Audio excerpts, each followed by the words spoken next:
उपमुख्यमंत्री सुनेत्रा पवारांनी घेतली मुख्यमंत्री फडणवीसांची भेट। विमान अपघाताची सीबीआय चौकशी करण्याची मागणी। पटेल, तटकरे, मुश्रीफ आणि पार्थ पवार उपस्थित।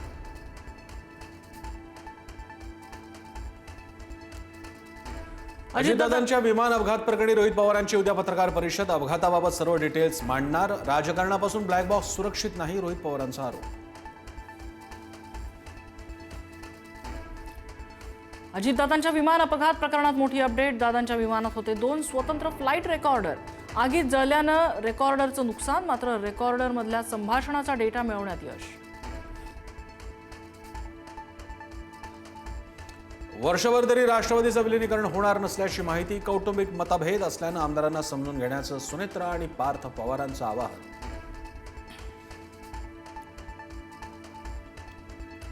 लिपिक लाच प्रकरणात संबंध नाही, मंत्री झिरवाळांचं स्पष्टीकरण। पक्षच काय तर सगळेच माझ्यासोबत, तर मंत्रालयातल्या धाडीमागे मुख्यमंत्री असतील असं वाटत नाही, झिरवाळ यांची माहिती।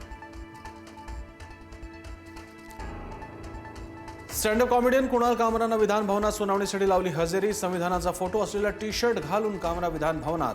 शिवसेना ठाकरे गटाच्या सुषमा अंधारे सुनावणीसाठी उपस्थित। पुढील सुनावणी 10 मार्चला।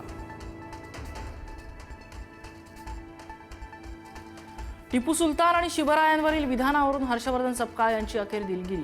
तर टिपू सुलतान जिवंत असता तर पहिला वार सपकाळांवर केला असता, नितेश राणेंची टीका। शिवसेना पक्ष आणि धनुष्यबाण चिन्ह प्रकरणी उद्याही सुप्रीम कोर्टात सुनावणी नाहीच। सुप्रीम कोर्टाच्या उद्याच्या कामकाजाच्या यादीत प्रकरणाचा समावेश नाही। 12 मार्चला सुनावणी होण्याची शक्यता। नवी मुंबईत मंत्री गणेश नाईकांविरोधात बॅनरबाजी। शिंदेंच्या शिवसेनेने बॅनरबाजीतून गणेश नाईकांना डिवचलं।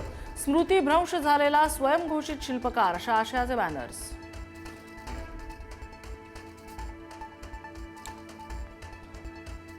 परळीतील महादेव मुंडे हत्या प्रकरणात दोघांची उद्या नार्को टेस्ट। एका आरोपीची आज ब्रेन मॅपिंग तपासणी पूर्ण।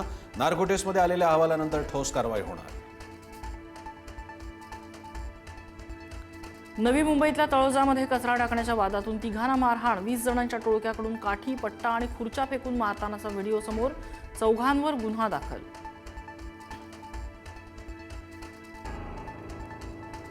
कपिल देव, सुनील गावस्कर यांच्यासह 14 माजी आंतरराष्ट्रीय क्रिकेट कर्णधारांचं पाकिस्तान सरकारला पत्र। अटकेत असलेल्या इम्रान खानला वैद्यकीय उपचार आणि मानवी दृष्टिकोनातून वागवण्याची विनंती। कर्णधारांच्या यादीत एकाही पाकच्या खेळाडूचा समावेश नाही। शिकूया AI ची क्रांती, चला करूया MSCIT।